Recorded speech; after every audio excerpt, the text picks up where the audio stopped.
Hello students, कैसे हैं आप लोग। आज की इस वीडियो का जो टॉपिक रहेगा वो है इन्वर्टिबल मैट्रिसेस। और जो इन्वर्टिबल मैट्रिसेस हैं उसको हम अलग मेथड से सॉल्व करेंगे। इस मेथड में हमने इंक्लूड किया है डिटर्मिनेंट और एडजॉइंट, यानी हम एडजॉइंट और डिटर्मिनेंट की हेल्प से किस तरह से किसी मैट्रिक्स का जो कि स्क्वायर मैट्रिक्स दे रखा है उसका हम इन्वर्स फाइंड करेंगे। तो आइए वीडियो शुरू करते हैं। तो स्टार्टिंग में हम सबसे पहले इन्वर्स निकालने के लिए जिन टर्म्स की हमें ज़रूरत पड़ेगी उन टर्म्स के बारे में हम डिस्कस कर लेते हैं। तो सबसे पहले हम बात कर लेते हैं सिंगुलर मैट्रिक्स की। तो सिंगुलर मैट्रिक्स वो वाले मैट्रिसेस होते हैं अगर उनका हम डिटर्मिनेंट फाइंड करते हैं तो डिटर्मिनेंट की वैल्यू हमें 0 मिलेगी, उसको हम सिंगुलर मैट्रिक्स कहते हैं। एग्जाम्पल से समझ लेते हैं इसको। Let A equals to 1 2 3 6। हमारे पास इस तरह से 2 by 2 का एक स्क्वायर मैट्रिक्स दे रखा है। अगर हम इसका डिटर्मिनेंट फाइंड करते हैं तो हमें मिलेगा 1 2 3 6 और इसको इवेल्यूएट करते हैं यानी इसकी रियल वैल्यू फाइंड करते हैं तो हमें मिलेगा 6 -6 और आंसर आ जाएगा 0। कहने का मतलब हुआ ऐसा डिटर्मिनेंट जिसकी वैल्यू 0 मिल जाती है तो उसको हम सिंगुलर मैट्रिक्स कहेंगे। अब बात कर लेते हैं नॉन सिंगुलर मैट्रिक्स की। इसमें कह रहा है एक ऐसा मैट्रिक्स यानी स्क्वायर मैट्रिक्स जिसका हमें इन्वर्स फाइंड करना है। अगर उसको हम डिटर्मिनेंट फाइंड करते हैं। आइए बात कर लेते हैं नॉन सिंगुलर मैट्रिक्स की। ऐसा स्क्वायर मैट्रिक्स जिसका अगर हम डिटर्मिनेंट फाइंड करें या उसको इवेल्यूएट करें रियल नंबर से रिलेटेड जो टर्म्स हमें मिलती हैं जिसको हम डिटर्मिनेंट कहते हैं, तो किसी मैट्रिक्स का हम डिटर्मिनेंट फाइंड करें और उस डिटर्मिनेंट की वैल्यू अगर 0 के इक्वल नहीं आती यानी नॉन जीरो वैल्यू मिलती है तो उसको बोलते हैं हम नॉन सिंगुलर मैट्रिक्स। आइए बात कर लेते हैं हम नॉन सिंगुलर मैट्रिक्स की। ऐसा मैट्रिक्स जिसका अगर हम डिटर्मिनेंट फाइंड करें और वो रियल वैल्यू हमें देता है नॉन जीरो, यानी नॉन जीरो रियल वैल्यू मिलती है डिटर्मिनेंट की, तो उस मैट्रिक्स को कहते हैं हम नॉन सिंगुलर मैट्रिक्स। इसका एग्जाम्पल है, एक एग्जाम्पल की हेल्प से समझ लेते हैं। Let matrix A equals to 1 2 5 3। अगर इसका हम डिटर्मिनेंट फाइंड करते हैं तो ये जगह 1 2 5 3 और इसको इवेल्यूएट करते हैं तो ये जगह 3 -5 2 10 और इस तरह से हमें मिल जाता -7 जो कि 0 के इक्वल नहीं है। तो कहने का मतलब हुआ ऐसा डिटर्मिनेंट जिसकी वैल्यू 0 के इक्वल नहीं होती तो उसको हम नॉन सिंगुलर मैट्रिक्स कहते हैं। इन्वर्टिबल मैट्रिक्स से समझने से पहले एक थ्योरम को और समझना कंपलसरी है। वो ये है, if A and B are non singular matrices of the same order. यहाँ पर जो की पॉइंट्स हमारे वो हैं नॉन सिंगुलर मैट्रिसेस और सेम ऑर्डर। कहने का मतलब हमारे पास ए और बी दो नॉन सिंगुलर मैट्रिसेस हैं, सेम ऑर्डर के हैं। Then A B and B A, इसका मतलब है हम ए इंटू बी यानी ए और बी का प्रोडक्ट फाइंड कर रहे हैं, इधर बी और ए का प्रोडक्ट है। तो यहाँ पर A B and B A both are also non singular matrices of the same order. तो कहने का मतलब ये हुआ अगर ए और बी हमारे पास दो सेम ऑर्डर के नॉन सिंगुलर मैट्रिसेस हैं तो अगर हम ए बी फाइंड करें या बी ए फाइंड करें तो दोनों के दोनों नॉन सिंगुलर मैट्रिसेस होंगे, वो भी सेम ऑर्डर के। यानी जिस ऑर्डर का ए है उसी ऑर्डर का बी है, तो उस कंडीशन में हमें ए बी और जो बी ए होंगे वो सेम ऑर्डर के मिलेंगे, ए और बी वाले ऑर्डर के। तो इसको एक एग्जाम्पल की हेल्प से समझ लेते हैं। लेट ए इक्वल्स टू 1 3 7 5 और इधर बी दे रखा है 1 2 0 1। ये हमारे पास दो नॉन सिंगुलर मैट्रिसेस हैं। अब हम कैसे पता करेंगे कि नॉन सिंगुलर मैट्रिसेस हैं? तो सबसे पहले इनका डिटर्मिनेंट फाइंड कर लेते हैं। तो ये हो जाएगा 1 3 7 5 और इसको इवेल्यूएट करेंगे तो हो जाएगा 5 -21 और इसका आंसर हमें मिला है -16 जो कि 0 के इक्वल नहीं है। इस तरह से हमें ये जो मिलता है वो नॉन सिंगुलर मैट्रिक्स है। बात करते हैं इसकी, तो इसका डिटर्मिनेंट फाइंड करते हैं तो ये मिल जाएगा 1 2 0 1 और इसको इवेल्यूएट करते हैं 1 -0, इसकी वैल्यू 1 आ रही है जो कि 0 के इक्वल नहीं है। तो इस तरह से हम कह सकते हैं ए और बी दोनों के दोनों नॉन सिंगुलर मैट्रिसेस हैं। अब वो क्या कह रहा है कि ए बी और बी ए हमें जो दो मैट्रिसेस मिलेंगे वो भी नॉन सिंगुलर मैट्रिसेस होंगे। तो सबसे पहले हम ए बी फाइंड कर लेते हैं। तो 1 3 7 5 इंटू 1 2 0 1, हमने इस तरह से इनका प्रोडक्ट फाइंड करने की कोशिश की है। तो इनका जो प्रोडक्ट होगा, प्रोडक्ट के लिए मैंने अलग से एक वीडियो बना रखा है डेडिकेटेड, तो उसको आप जाके प्रोडक्ट को समझ लीजिएगा उस वीडियो से।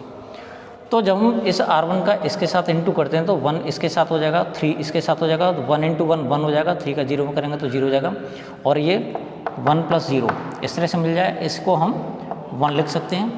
अब इसका मल्टीप्लाई करेंगे हम इसके साथ, तो 1 का 2 के साथ करेंगे तो 2 हो जाएगा, 3 का 1 के साथ में करेंगे तो 3 हो जाएगा, यानी 2 + 3 इस तरह से हमें ये 5 मिल जाता है। अब बात करते हैं इसकी, तो 7 का मल्टीप्लाई करेंगे 1 के साथ, 5 का मल्टीप्लाई करेंगे 0 के साथ, और इस तरह से हमें यहाँ पे 7 मिल जाता है। और इसका मल्टीप्लाई करेंगे हम इसके साथ, 7 2 = 14 और 5 1 = 5, और 14 + 5 19, ये हमें ए बी मिल गया। अब इसके बाद क्या करेंगे कि हमें ये भी प्रूफ करना है कि जो ए बी होगा ये नॉन सिंगुलर मैट्रिक्स है। तो उसके लिए हम क्या करेंगे, इस ए बी का डिटर्मिनेंट फाइंड करेंगे। तो 1 5 7 19, और इसको इवेल्यूएट करेंगे तो 19 - 7 5 = 35, और इस तरह से माइनस का 16 मिल जाता है, जो कि 0 के इक्वल नहीं है। तो ये तो हमें ए बी के बारे में डिटेल मालूम पड़ गई। अब बात कर लेते हैं हम बी ए के बारे में। अगर यहाँ पे बी ए फाइंड करते हैं तो बी ए का भी प्रोडक्ट देख लेते हैं। 1 2 0 1 into 1 3 7 5,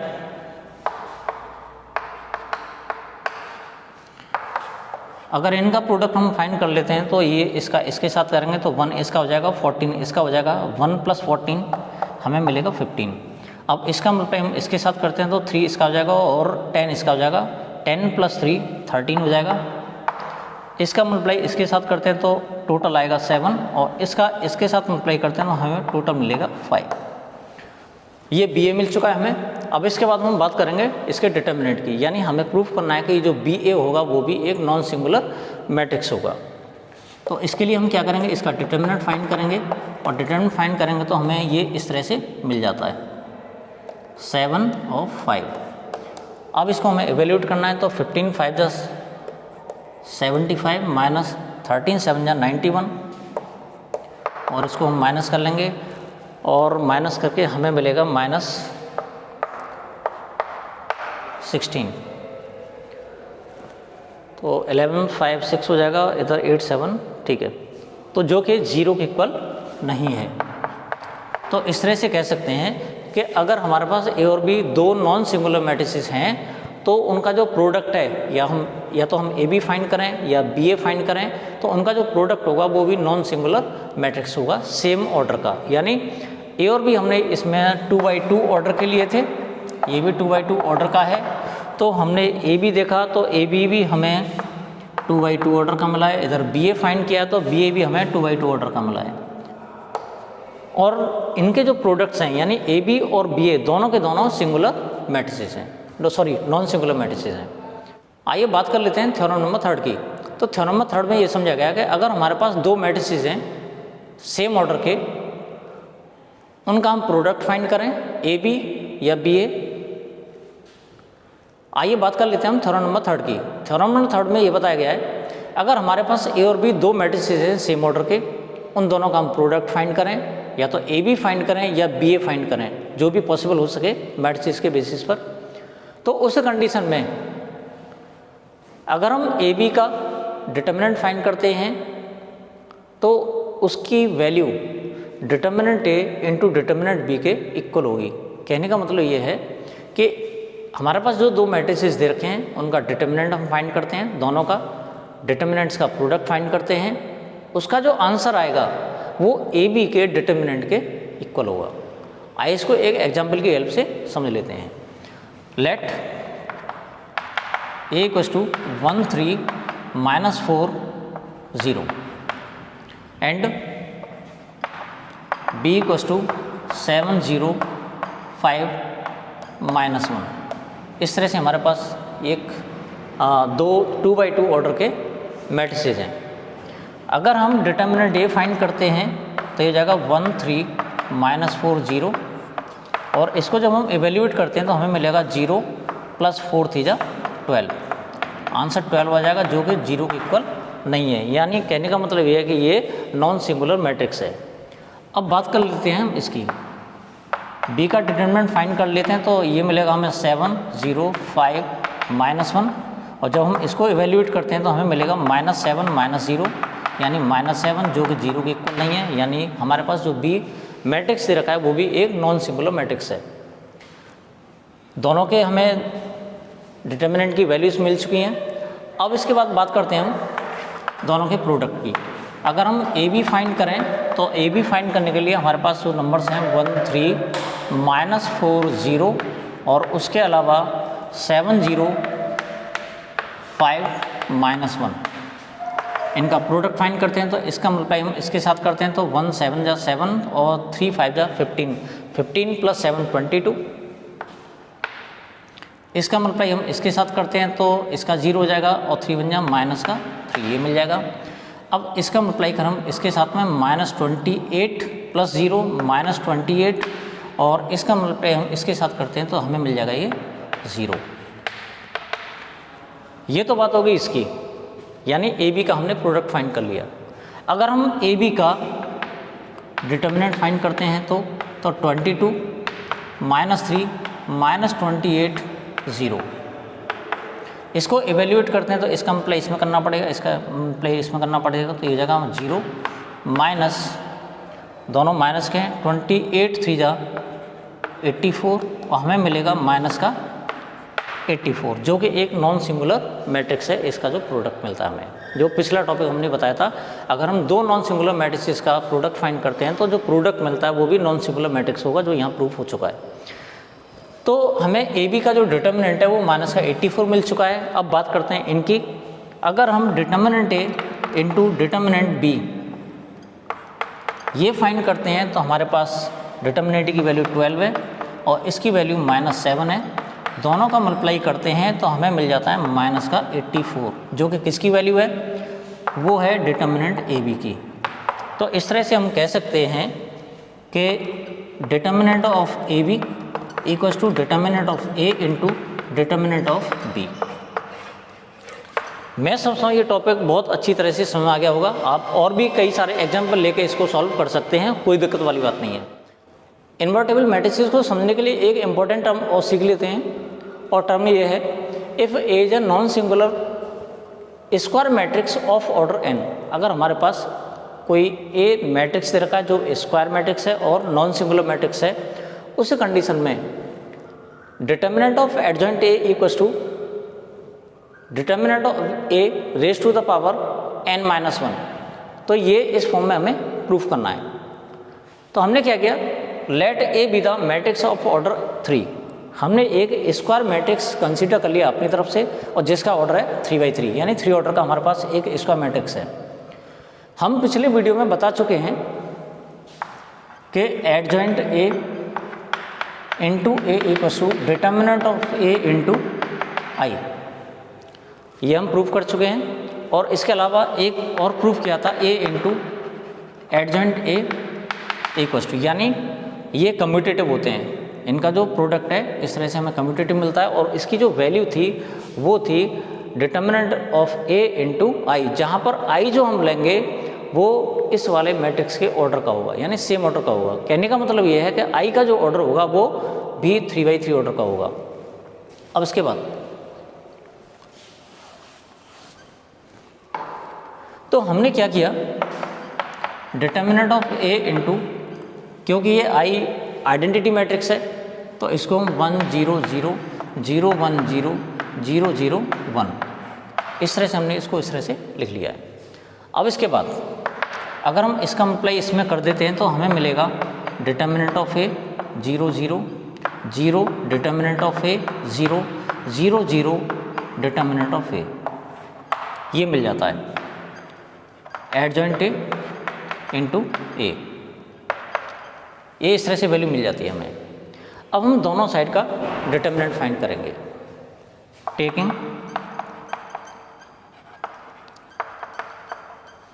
determinant of both sides, तो ये हो जाएगा हमारे पास adjoint A into A equals to, ये हो जाएगा adjoint A 0 0 0 adjoint A 0 0 0 adjoint. इसके बाद हम क्या करेंगे, R1 R2 और R3 तीनों में से डिटर्मिनेंट हम बाहर कॉमन ले लेंगे, तो ये हमें मिलेगा एडजॉइंट ए इंटू ए, इसका डिटर्मिनेंट इक्वल्स टू, हमने इसमें से इसे कॉमन लिया, इसके कॉमन लिया और इसको कॉमन लिया, तो 3 बार इसमें से बाहर आया ये डिटर्मिनेंट ए, तो ये जाएगा डिटर्मिनेंट ए क्यू, और ये हो जाएगा 1 0 0 0 1 0 और 0 0 1। और हमें मालूम है अगर हम इसको इवेल्यूएट करते हैं तो इसका जो आंसर आएगा ऑल ओवर वो होगा 1। यानी किसी भी आइडेंटिटी मैट्रिक्स का डिटर्मिनेंट फाइंड करते हैं तो उसकी वैल्यू जो हमें मिलती है वो मिलती है 1। और अभी अभी थोड़ी देर पहले हमने प्रूफ किया था कि अगर हमारे पास 2 मैट्रिसेस हैं, उनका प्रोडक्ट फाइंड करते हैं, प्रोडक्ट का डिटर्मिनेंट फाइंड करते हैं, तो दोनों के अलग अलग डिटर्मिनेंट्स के प्रोडक्ट के इक्वल आंसर देता है वो। तो यहाँ पर हम इसको लिख सकते हैं adjoint A into determinant of A, यानी determinant of adjoint A into determinant of A. हमने इस तरह से इसको सेपरेट कर लिया। इसके बाद हमें ये मिला डिटर्मिनेंट ए की पावर 3 इंटू, और इसकी वैल्यू हो जाएगी 1। हमें मालूम है कि ये रियल नंबर है, इधर ये भी हमें रियल नंबर देगा, ये पावर 3 में ये पावर 1 में, तो इससे एक पावर कम हो जाएगी, या इसको डिवाइड करेंगे तो इसको हम लिख सकते हैं adjoint A into determinant A square, क्योंकि 1 का इसमें इंटू करेंगे तो हमें यही रियल नंबर मिलेगा, और इस रियल नंबर से इसको कैंसिल आउट करेंगे तो एक पावर इसमें कम हो जाएगी। अब ज़रा कंपैरिजन करते हैं हम इसके साथ में। यहाँ हम देखते हैं कि अगर हमारे पास n ऑर्डर का कोई मैट्रिक्स दे रखा है, square matrix, non single matrix है, उसका एडजॉइंट फाइंड करते हैं, एडजॉइंट का फिर हम डिटर्मिनेंट फाइंड करते हैं, तो उसको इस फॉर्म में लिखा जा सकता है, यानी determinant of a to the raise power n-1। तो यहाँ पर हम देखते हैं अगर इसको एडजॉइंट a और इसको इस तरह से भी लिख सकते हैं 3-1। अब ज़रा कंपेरिजन करते हैं। हमने जो ऑर्डर लिया था इसमें n की वैल्यू 3 ली थी, यहाँ पे 3-1 है, और यहाँ पर जो फॉर्म दे रखी है हमारे पास वो दे रखी है n-1 वाली। तो ये NCERT के एक क्वेश्चन को सॉल्व करने में हेल्प करेगा। तो मैं समझता हूँ ये पूरा टॉपिक आप लोगों के समझ में आ गया होगा। आइए बढ़ते हैं इस वीडियो के एंड वाला जो टॉपिक है, जो कि मोस्ट इम्पॉर्टेंट है और इसी टॉपिक के लिए ये वीडियो बना था। आइए बात कर लेते हैं हम थ्योरम नंबर 4 की। थ्योरम नंबर 4 में ये दे रखा है, अगर हमारे पास कोई स्क्वायर मैट्रिक्स दे रखा है, अगर वो नॉन सिंगुलर मैट्रिक्स है तभी उसका इन्वर्स पॉसिबल होगा, वरना इन्वर्स पॉसिबल नहीं होगा।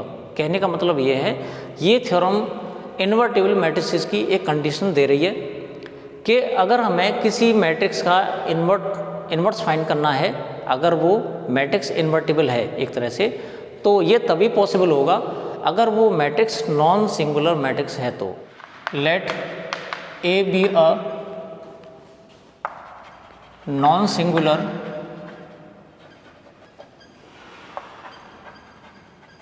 Square matrix and I be the identity matrix of the same order। हमने क्या किया, एक ए स्क्वायर मैट्रिक्स लिया है और I एक लिया है सेम ऑर्डर का एक आइडेंटिटी मैट्रिक्स। तो हमने कोई एक नॉन सिंगुलर स्क्वायर मैट्रिक्स लिया है और उसी ऑर्डर का हमने एक आइडेंटिटी मैट्रिक्स लिया है। ये दो कंडीशन इसमें कंपलसरी हैं। तो हमें मालूम है कि जब ए नॉन सिंगुलर मैट्रिक्स है तो इसका मतलब ये हुआ कि डिटर्मिनेंट ए अगर हम फाइंड करेंगे तो इसका 0 के इक्वल आंसर नहीं आएगा, यानी इसके डिटर्मिनेंट की वैल्यू 0 के इक्वल नहीं होगी। अब हम बात कर लेते हैं इन्वर्टिबल मैट्रिसेस की कंडीशंस की। तो कंडीशंस ये हैं, there exist a matrix B such that AB equals to BA equals to I। कहने का मतलब ये हुआ, A का B के साथ में इनटू करते हैं या B का A के साथ में हम प्रोडक्ट फाइंड कर लेते हैं तो हमें आइडेंटिटी मैट्रिक्स मिलेगा। उस कंडीशन में जो B होगा वो A का इन्वर्स कहलाएगा। Then B the inverse of matrix A. इसको मैं एक बार एक्सप्लेन कर रहा हूँ एक बार और। अगर ए हमारे पास नॉन सिंगुलर मैट्रिक्स है, कोई स्क्वायर मैट्रिक्स है, और आई हमने जो लिया है वो सेम ऑर्डर का एक स्क्वायर मैट्रिक्स ले रखा है, क्योंकि जो ए है नॉन सिंगुलर मैट्रिक्स है तो इसके डिटर्मिनेंट की वैल्यू 0 के इक्वल नहीं आएगी। अब यहाँ पर एक मैट्रिक्स बी और होगा जो उसी ऑर्डर का होगा। कंडीशन दे रखी है कि अगर ए बी की वैल्यू बी ए के इक्वल आती है, यानी दोनों का जो प्रोडक्ट है वो कम्यूटेटिव है, और उसके अलावा दोनों का जो आंसर आ रहा है वो हमें आइडेंटिटी मैट्रिक्स मिला है, तो उस कंडीशन में ये जो बी होगा वो ए के लिए इन्वर्स का काम करेगा, यानी बी जो मिलेगा हमें ए का इन्वर्स हो जाएगा। अब इसको प्रूफ कर लेते हैं। तो सबसे पहले हम बात करेंगे थ्योरम नंबर फर्स्ट की। थ्योरम नंबर फर्स्ट में हमने बताया था आप लोगों को कि अब हम सबसे पहले बात कर लेते हैं थ्योरम नंबर फर्स्ट की।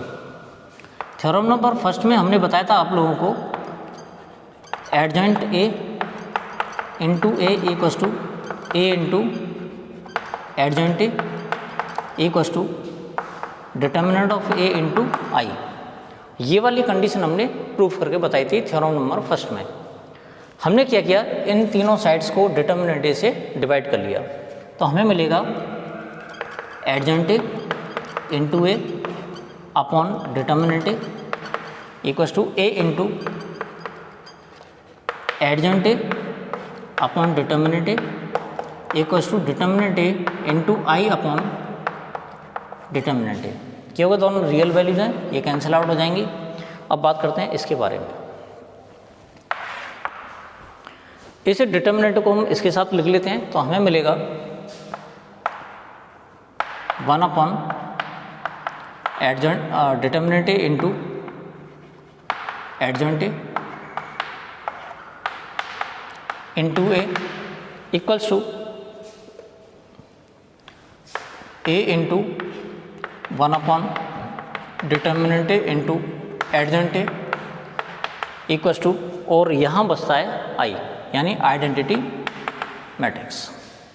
अब इसके बाद अगर हम इस पूरे टर्म को हम बी कंसीडर कर लेते हैं तो इसको बी लिखेंगे, ये हो जाएगा ए। इधर ये ए दे रखा है और ये कंडीशन यही वाली है, तो इसको हम बी मानेंगे, और इन दोनों की वैल्यू हमें आई मिल रही है। तो यहाँ पर इस कंडीशन में जो बी होगा वो इन्वर्स होगा ए का। Here B equals to 1 upon determinant A into adjoint A, ये होगा। कंडीशन सबसे पहले ये होनी चाहिए कि जो डिटर्मिनेंट है वो 0 के इक्वल नहीं होगा। रीज़न क्या है, क्योंकि डिटर्मिनेंट एक रियल वैल्यू है। अगर डिटर्मिनेंट की वैल्यू 0 के इक्वल आती है तो 1/0 ये टर्म जो होगी वो नॉट डिफाइंड हो जाएगी।